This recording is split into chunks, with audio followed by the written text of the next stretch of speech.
Hello viewers, welcome to my channel মৌয়ের সাথে রান্নাবান্না। আশা করি সকলে ভালো আছেন। হঠাৎ করে চায়ের সাথে সন্ধ্যার স্ন্যাক্স হিসাবে ভালো কিছু খেতে ইচ্ছে করলে অতি সহজেই ঝটপট বানিয়ে নিতে পারেন এই কাঁচা আলু আর সিদ্ধ ডিম দিয়ে মুচমুচে পাকোড়া। আজকের রেসিপিটি ভালো লাগলে একটি করে লাইক দিয়ে এই রেসিপিটি অবশ্যই শেয়ার করে দেবেন। আর প্রতিদিন এরকম নতুন নতুন রেসিপি পেতে আর টিউটোরিয়াল ভিডিওস দেখতে আমাদের চ্যানেলটি সাবস্ক্রাইব করে নেবেন। 3টে কাঁচা আলু নিয়েছি, 10 মিনিট এইভাবে জলে ভিজিয়ে রেখেছিলাম। এতে আলুর মধ্যে যে অতিরিক্ত স্টার্চ আছে সেটা রিলিজ হয়ে যাবে। এবার একটা গ্রেটারের সাহায্যে এই কাঁচা আলু গ্রেট করে নেব।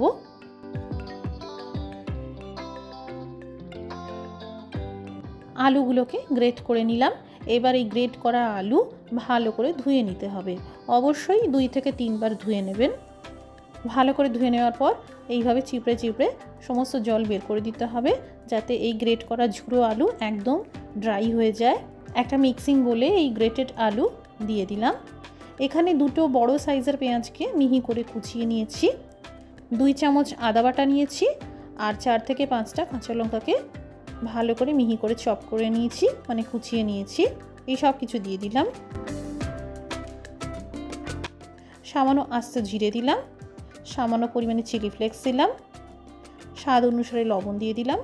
খুব ভালো করে এই সব কিছু মেখে নেব।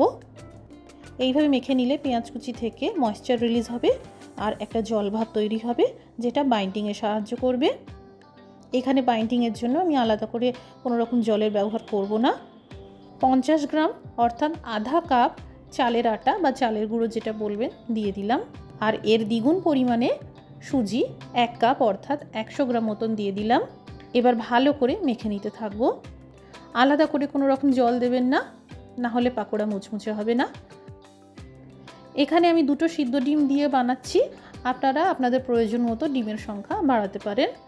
ডিম দুটোকে বেশ লম্বালম্বি করে 4 ভাগে ভাগ করে নিলাম।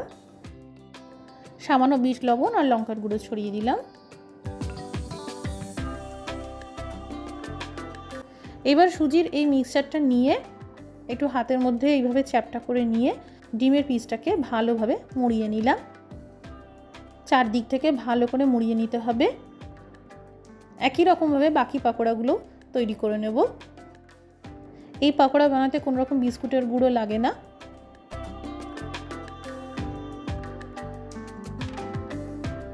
এই দেখুন, 2টো সিদ্ধ ডিম থেকে টোটাল 8টা পাকোড়া তৈরি হলো। তেলের তাপমাত্রা প্রথমে ভালো করে চেক করে নেবে। তেল ভালোভাবে গরম হয়ে গেলে মাঝারি আঁচে রেখে এই ডিমের পাকোড়াগুলো ভেজে নিতে হবে। অনেক বেশি জোর আঁচে ভাজবেন না, নাহলে বাইরেটা অনেক বেশি লালচে হয়ে ভেজে যাবে আর ভেতরটা কাঁচা রয়ে যেতে পারে। আবার খুব কম আঁচেও ভাজবেন না, নাহলে পাকোড়াগুলো অনেক বেশি তেল টেনে নরম হয়ে যাবে। জাস্ট একটা মিডিয়াম ফ্লেমে রেখে এই পাকোড়াগুলোকে ভেজে নিতে হবে। বেশ মুচমুচে আর বাদামি রং করে পাকোড়াগুলোকে ভেজে নিলাম। এই দেখুন, তৈরি হয়ে গেল কাঁচা আলু আর সিদ্ধ ডিম দিয়ে ডিমের পাকোড়া। ছুটির দিনে বাড়িতে অতিথি এলেও এইভাবে পাকোড়া বানিয়ে দিতে পারেন। হঠাৎ করে চায়ের সাথে স্ন্যাক্স খেতে ইচ্ছে করলো, তখনও এইভাবে বানিয়ে নিতে পারেন। বাড়িতে বানালে আমাকে কমেন্ট করে জানাতে পারেন কেমন তৈরি হলো। আজকের রেসিপিটি দেখার জন্য অসংখ্য ধন্যবাদ। সবাই ভালো থাকুন, সুস্থ থাকুন।